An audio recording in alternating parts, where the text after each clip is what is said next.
Hello friends, welcome to my channel. তো চলে এসেছি আজকের ব্লগে শেয়ার করব আমাদের বাড়ির চারপাশে কী কী পশু পাখি দেখা যায়। প্রথমে তো দেখাবো ঘরে ঘরে মুরগির বাচ্চা। দেখো একটা মুরগির কতগুলো বাচ্চা, তাও 10-11টা মতন বাচ্চা হয়েছে। দেখো, তাও আবার রাস্তার মধ্যে নিয়ে ঘুরে বেড়াচ্ছে। দেখো একটা মুরগির কতগুলো বাচ্চা।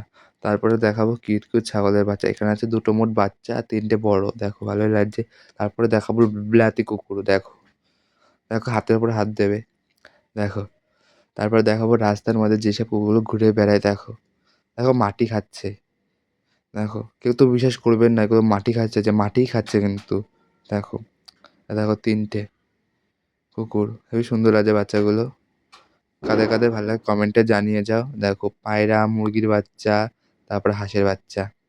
আর এই ছাগলটার দিকে তাকাও, পাগলামি করছে। আর হনুমানটা দেখো নারকেল আচ্ছা খাচ্ছে। ভিডিও যদি ভালো লেগে থাকে তো লাইক, কমেন্ট আর সাবস্ক্রাইব করে পাশে থাকুন। সবাইকে ধন্যবাদ।